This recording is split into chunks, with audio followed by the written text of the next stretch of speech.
अस्सलाम वालेकुम स्टूडेंट्स। आज फ़िज़िक्स फ़र्स्ट ईयर के चैप्टर 9 का जो लास्ट टॉपिक हम डिस्कस करने जा रहे हैं वो है पोलराइजेशन।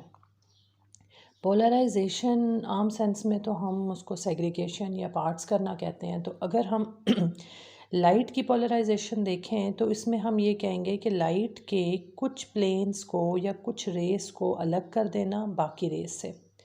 तो इस सिस्टम को, इस प्रोसेस को हम पोलराइजेशन कहेंगे। अब अनपोलराइज लाइट जो होती है, आपको पता है कि ये मुख्तलिफ बीम्स होती हैं और हर डायरेक्शन में, हर एंगल में, हर प्लेन में मुख्तलिफ रेज जा रही होती हैं। तभी हमें उसका ग्लेयर, उसकी रोशनी हर तरफ से नज़र आ रही होती है। जो इनकैंडेसेंट बल्ब हो जाए, वो जो गोल बल्ब पहले पुराने वाले होते थे, उसके भी या किसी भी बल्ब के लाइट सोर्स को अगर उसको डिस्कस करें तो हर तरफ से लाइट निकलती है। सन हमारा सबसे बड़ा सोर्स है लाइट का। उसमें से भी जो रेज़ आ रही हैं वो हमें हर तरफ फील हो रही होती हैं, रोशनी हर तरफ फैल रही होती है सेम। तो जब वो हर एंगल में, हर डायरेक्शन में फैल रही होगी तो उसको हम कहेंगे डिफरेंट प्लेन्स। तो अनपोलराइज्ड लाइट डिफरेंट प्लेन्स में होती है, एक्स में भी, वाई में, जी में भी, और इसके अलावा भी मल्टी डायमेंशनल जो प्लेन्स हैं उनके अंदर ये हर एंगल में जा रही होती है। अगर हम कोई ऐसा प्रोसेस करें कि इसके प्लेन्स को अलग कर दें, यानी एक ख़ास प्लेन की लाइट हमें नज़र आए और बाकी ना आए, तो इस प्रोसेस को पोलराइजेशन कहेंगे। और लाइट बनती कैसे है ये तो आपको पता है कि हर चीज़ एटमों से मिलके बनी है। एटमों के अंदर हम अगर एनर्जी प्रोवाइड करते हैं तो इलेक्ट्रॉन लोअर एनर्जी ऑर्बिट से हायर एनर्जी ऑर्बिट में चला जाता है, और वो जब कुछ देर वहाँ पे रुकता है, क्योंकि ये अपनी ओरिजिनल ऑर्बिट से दूसरे ऑर्बिट में जाकर एक्साइटेड स्टेट में आ जाता है, और वो एक्साइटेड स्टेट में ज़्यादा देर नहीं रह सकता। तो जब वो अपने ओरिजिनल ऑर्बिट की तरफ वापस आता है तो वो एक्स्ट्रा लाइट को रिलीज़ करके आता है, जो कि in the form of light या फोटॉन्स हमें नज़र आती हैं। इसी तरह बेशुमार एटम होते हैं, उनमें बेशुमार एंगल से लाइट निकल रही होती है। तो नतीजे के तौर पे हमें लाइट के डिफरेंट प्लेन्स नज़र आते हैं। यही रेज़ हमें मिलती हैं और स्कैटर्ड होकर हमें पूरे इलाके को, पूरी जगह को रोशन करती हैं। लाइट सोर्स पता चल गया। हाई एनर्जी स्टेट से लोअर एनर्जी स्टेट पे जाने वाले इलेक्ट्रॉन अपनी एनर्जी मुख्तलिफ में निकालते हैं, और जब ये बहुत सारे प्लेन्स इकट्ठे होते हैं तो हमें वाइट लाइट मिलती है। अब पोलराइजेशन का हम देखते हैं कि the plane of polarisation is a plane containing the direction of vibration of particles of the medium and direction of propagation of wave. इसको आसान ज़बान में मैंने आपको समझा दिया था कि जब भी हम एक से ज़्यादा प्लेन्स के मॉलिक्यूल लाइट को एक प्लेन में या रिस्ट्रिक्टेड नंबर ऑफ प्लेन्स में देखेंगे तो वो पोलराइज्ड हो जाएगी। ठीक है, यानी तोड़ देना, उसके प्लेन्स में से निकाल लेना, अलग कर लेना। लाइट वेव जो है वो मुख्तलिफ ऑसिलेटिंग चार्जेस की वजह से होती हैं। इनमें इलेक्ट्रिक फील्ड भी होता है, मैग्नेटिक फील्ड भी होता है, और ये इलेक्ट्रिक और मैग्नेटिक फील्ड एक दूसरे के परपेंडिकुलर होते हैं, यानी 90 डिग्री के एंगल पे जा रहे होते हैं। तो अब इसके डिफरेंट प्लेन्स को अलग करने का मतलब ये भी हो सकता है कि हम इसके एंगल्स को चेंज कर लें, मैग्नेटिक फील्ड में से इलेक्ट्रिक फील्ड के एंगल को निकाल के ले जाएं। ठीक हो गया। अब इसमें इलेक्ट्रिक फील्ड जो है वो ही निकल के आगे जाता है, मैग्नेटिक फील्ड वाला पार्ट साइड पे हो जाता है। मैं आसान लफ्ज़ों में आपको ये समझा रही हूँ, ठीक है ना। तो इसका मतलब ये हो गया कि in the direction of polarisation in a plane of polarise light wave, direction of electric field is only taken. आपने मैग्नेटिक फील्ड का डायरेक्शन नहीं देखना। हर एक पोलराइज लाइट में आपने जो इलेक्ट्रिक फील्ड का प्लेन है वो देखना है कि वो कितना चेंज हुआ है। ठीक हो गया। जब हम हर तरफ से बीम ऑफ लाइट को रिस्ट्रिक्ट कर देंगे एक ही एंगल में जाने को, तो ये प्रोसेस पोलराइजेशन है। और इस पोलराइजेशन के अंदर जो है हमें कुछ मेथड यूज़ करते हैं। और पोलराइजेशन में एक और चीज़ भी मैं आपको बता दूं कि हमें पता है वेव्स जो आपकी मैकेनिकल वेव्स हैं वो ट्रांसवर्स और लॉन्गिट्यूडनल दोनों टाइप की होती हैं। तो हम इसमें सिर्फ़ और सिर्फ ट्रांसवर्स वेव्स को कंसिडर करेंगे, लॉन्गिट्यूडनल को नहीं डिस्कस करेंगे। क्योंकि अगर आप देखें, कंसिडर करें एक स्लिंकी है, एक स्लिंकी को आप किसी जगह पे बांध दें, यानी एक लाइट सोर्स से निकालें, फॉर एग्ज़ाम्पल किसी एक सोर्स से जोड़ दें, जब आप उसमें चाहे लेफ़्ट राइट घुमाएं चाहे अप डाउन घुमाएं, वो सिर्फ़ और सिर्फ आपको एक ही एंगल में घूमती हुई नज़र आएगी, वो आपको दूसरे एंगल में घूमती हुई नज़र नहीं आएगी। यही पोलराइजेशन है। यानी आपने पीछे जितनी मर्ज़ी वेव्स भेजी, जितने मर्ज़ी एंगल और प्लेन भेजे, वो जो आगे जाता हुआ प्लेन है उस पोल या उस रुकी हुई चीज़, उस जुड़ी हुई चीज़ के बाद, वो सिर्फ एक ही तरह का है जिसको हम कहेंगे ट्रांसवर्स वेव्स। ठीक है ना। तो ये बात बीच में मुझे आपको बतानी थी। पोलराइज्ड लाइट को प्रोड्यूस करने के बहुत सारे तरीके हैं। एक है सेलेक्टिव एब्जॉर्प्शन। आप इसमें ऐसी पोलराइज शीट या पोलराइज़र या पोलराइड यूज़ करते हो, पोलराइड प्लेट यूज़ करते हो जिसमें स्लिट्स होती हैं, इनविजिबल, आपको आंखों से नज़र नहीं आ रही होती। वो जो स्लिट्स होती हैं वो उसमें से ख़ास एंगल की, ख़ास प्लेन की लाइट को आगे जाने देते हैं और बाकियों को रोक लेते हैं। ठीक है ना। तो इसको कहते हैं सेलेक्टिव एब्जॉर्प्शन। अपनी मर्ज़ी से सेलेक्ट कर लेना प्लेन के, आपने हॉरिजॉन्टल प्लेन की लाइट को लेना है या वर्टिकल प्लेन की लाइट को लेना है। ठीक हो गया। वो शीट, वो प्लेट या वो मटेरियल जिससे आप एब्जॉर्प्शन करवा के आगे सिलेक्शन कर रहे हैं, उसको हम पोलराइड भी कहते हैं, पोलराइज्ड शीट भी कहते हैं और पोलराइड प्लेट भी कहते हैं। ठीक हो गया। अब हम ये क्या करते हैं, प्रोसेस होता क्या है कि लाइट सोर्स होता है, उसके आगे आप पोलराइड लगा देते हो, वो शीट, वो प्लेट लगा देते हो।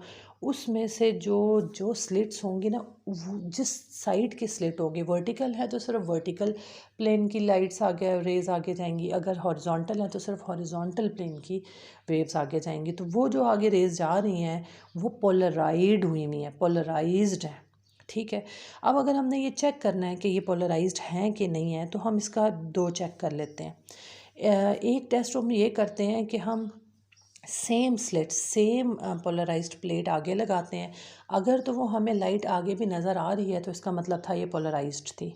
अब हम उसका एंगल चेंज कर देते हैं। यानी स्लिट्स अगर पहले हमने हॉरिजॉन्टल वर्टिकल रखी थी और सेकंड, जिसको हम एनालाइज़र भी कहते हैं और इसको सेकंड पोलराइड प्लेट भी कहते हैं, सेकंड पोलराइड प्लेट को पहली दफ़ा हमने सेम स्टाइल में रखा। यानी फर्स्ट प्लेट अगर वर्टिकल है तो इसको भी वर्टिकल रखा तो हमें लाइट नज़र आई, इंडिकेशन थी कि ये पोलराइज्ड लाइट है। अब हमने सेकंड टेस्ट में क्या किया, सेकंड पार्ट में क्या किया, जो सेकंड वाली प्लेट थी ना, जिसको हम एनालाइज़र प्लेट कह रहे हैं, सेकंड पोलराइज्ड प्लेट, उसके एंगल चेंज कर दिया। अब दोनों एंगल चेंज हैं, फर्स्ट पोलराइड का और सेकंड पोलराइड का एंगल चेंज हो गया। अब अगर आपको आगे कोई लाइट नज़र नहीं आती तो इसका मतलब है जो लाइट आपने पहले प्रोड्यूस की थी वो पोलराइज्ड थी, कि उसका प्लेन जो था वो इस आपके सेकंड प्लेट की प्लेन से डिफरेंट है, तभी आपको आगे कुछ नज़र नहीं आ रहा। ये आपकी सेलेक्टिव अब्जॉर्प्शन का मेथड था। ठीक है। अब सेकंड जो मेथड आ जाता है वो आ जाता है रिफ्लेक्शन फ्रॉम डिफरेंट सर्फेसेस। आप कोई क्रिस्टल ले लें, कोई शीट ले लें, वाटर ले लें, ग्लास ले लें, उसके ऊपर आप लाइट को गिराएं, रिफ्लेक्ट करवाएं। कुछ पार्ट उसका, क्योंकि एक तो लाइट रे नहीं होती ना, कुछ पार्ट उसका रिफ्लेक्ट हो जाएगा और कुछ पार्ट उसका रिफ्रैक्ट हो जाएगा। ये जो ऐसा होता है ना पोलराइजेशन थ्रू डिफरेंट सर्फेसेस, इसको हम रिफ्रैक्शन मेथड भी कहते हैं। ठीक है ना। अब कुछ पार्ट रिफ्लेक्ट हो जाएगा और कुछ रिफ्रैक्ट हो जाएगा। अब जो है जो पार्ट इसने रिफ्लेक्ट कर देना है ना, वो आपका अनपोलराइज्ड होगा, और जो रिफ्रैक्ट होगा ना, रिफ्रैक्ट, वो होगा पार्शली पोलराइज्ड। उसके अंदर आपको पोलराइजेशन होती हुई नज़र आ रही होगी। वो आपका नहीं रहेगा उस अंदाज में कि जिसमें वो आपने इंसिडेंट किया था, जो भेजा था, उस तरह की लाइट वो नहीं होगी। तो इसका मतलब ये हुआ कि जब आप रिफ्रैक्शन करते हो तो उसमें प्लेन भी चेंज हो जाता है लाइट का। ठीक है ना। जब आप प्लेन पे इंसिडेंट करते हो लाइट को, तो वो लाइट पार्शली पोलराइज्ड हो जाती है, वो पहले वाले प्लेन में नहीं रहती। ठीक है। तो एक से दूसरी सरफेस में जाते वक्त उसका प्लेन चेंज हो जाता है। ठीक हो गया। अब हम क्या करते हैं कि दूसरा जो थर्ड मेथड जो हम देख रहे होते हैं वो ये होता है कि scattered light from small particles. अब ये आपने 9th क्लास में भी पढ़ा था, difference between solution, suspensions and colloids, ये टॉपिक पढ़ा था ना। उसमें हमने ये पढ़ा था जो सॉल्यूशन होता है वो लाइट को स्कैटर नहीं करता, कोलाइड्स और मिक्सचर्स जो और जो है सस्पेंशंस सॉरी, वो ज़रूर उसको स्कैटर करते हैं। इसका मतलब ये होता है, हमने उसमें ये पढ़ाया भी होता है कि छोटे छोटे पार्टिकल्स होते हैं, उनसे लाइट टकराती है और अपना रास्ता चेंज कर लेती है और उसके प्लेन में भी चेंज आता है। तो इसको हम कहते होते हैं स्कैटरिंग थ्रू स्मॉल पार्टिकल्स। तो ये कोलाइड्स और सस्पेंशंस के अंदर ये आपने होते हुए देखा भी है। इसको टिंडल जो है इफ़ेक्ट भी कहते हैं। तो टिंडल इफ़ेक्ट में जो प्रोफेसर टिंडल थे, उन्होंने ये एक साइंटिस्ट थे, उन्होंने इस चीज़ का करके दिखाया था कि डिफरेंट उन्होंने लिया, मिक्सचर्स लिए, सोल्यूशन लिया, कोलाइड लिया और सस्पेंशन ली, उसके अंदर उन्होंने लाइट सोर्स फेंका। तो जो सोल्यूशन था मिक्स वो क्लियर था, उसमें से लाइट गुजर गई, नज़र ही नहीं आ रही थी। कोलाइड और जो सस्पेंशन थी उसके पार्टिकल से वो टकरा के स्कैटर्ड हुई। टिंडल इफेक्ट इसको कहते हैं। तो इससे भी उसके अंदर पोलराइजेशन होती है और उसका एंगल चेंज होता है, प्लेन चेंज हो जाता है। ठीक हो गया। अगला जो ला है वो है reflection through crystals. Reflection through crystals के अंदर आप ये देख सकते हैं कि कुछ क्रिस्टल्स ऐसे हैं जैसे क्वार्ट्ज हो गया, और मुख्तलिफ सोडियम क्लोरेट क्रिस्टल है, बेशुमार क्रिस्टल्स और हैं। उनके अंदर भी ये जब लाइट हम उसके ऊपर इंसिडेंट करते हैं तो वो लाइट को बेंड कर देते हैं, थोड़ा सा रोटेट कर देते हैं जब उससे टकराती है लाइट। तो इसके अंदर भी प्रोसेस रिफ्रैक्शन का ही हो रहा होता है, तो उसकी वजह से भी ऑप्टिकल रोटेशन हो रही होती है। जो लाइट रे एंटर जो हो रही होती है ना, उसका एंगल चेंज हो जाता है, वो स्ट्रेट नहीं रहती, वो उसी एंगल में उसी प्लेन में नहीं रहती, वो अपना प्लेन चेंज कर लेती है। और वो जो थोड़ा सा जो एंगल है वो चेंज होता है, इसको ऑप्टिकल रोटेशन कहते हैं। ये सिर्फ क्रिस्टल से नहीं होता, बहुत सारे ऑर्गेनिक कंपाउंड्स हैं, उनके सोल्यूशन से भी यही हो रहा होता है। और उनको जो है आप हमेशा क्या कहते हैं, ऑप्टिकली एक्टिव सब्सटेंसेस कहते हैं। वो वाली सब्सटेंसेस, वो वाले सोल्यूशंस जिनसे टकरा कर लाइट अपना रास्ता, अपना प्लेन चेंज करती है, उसमें एंगल का मूवमेंट, रोटेशन आ जाती है, उसको ऑप्टिकली एक्टिव सब्सटेंसेस कहा जाता है, ऑप्टिकली एक्टिव सॉल्यूशंस कहा जाता है। ज़्यादातर आपका जो शुगर्स हैं उनको डेक्सट्रॉस शुगर्स इसीलिए कहते हैं कि वो प्लेन ऑफ लाइट को चेंज करती हैं। डेक्सट्रॉस शुगर्स हो जाती हैं, टार्ट्रिक एसिड हो जाता है, और इनके सोल्यूशन वगैरह मुख्तलिफ तरह के, वो आपके सारे के सारे ऑप्टिकली एक्टिव हैं और उनके उससे ऑप्टिकल रोटेशन प्रोड्यूस होती है। ठीक है ना। इसमें आपने डी और एल शुगर्स का नाम सुना होगा। डी और एल जो है वो एनेंटियोमेयर्स कहलाते हैं। ऐसे सब्सटेंसेस जो एक दूसरे के, आपने ये केमिस्ट्री में टॉपिक पढ़ा होगा, ऐसी पेयर ऑफ मॉलिक्यूल्स जो एग्जैक्टली एक दूसरे के मिरर इमेजेस हैं।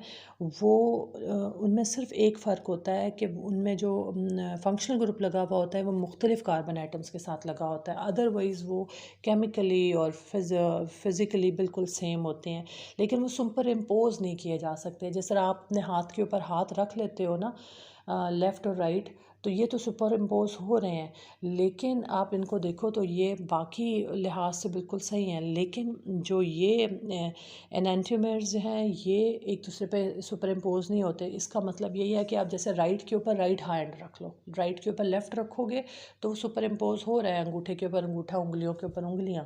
लेकिन अगर आप राइट के ऊपर राइट हाथ ही रखोगे तो वो आपका थंब की पोजीशन चेंज हो जाएगी। इसको हम कहेंगे कि ये अपने आप में मिरर इमेजेस हैं, लेकिन ये सुपर इम्पोज नहीं हो सकते एक दूसरे के ऊपर। और इनमें जो होती है जो लाइट के रिफ़्लेक्ट होने का प्लेन है वो भी ये डिफरेंट होते हैं।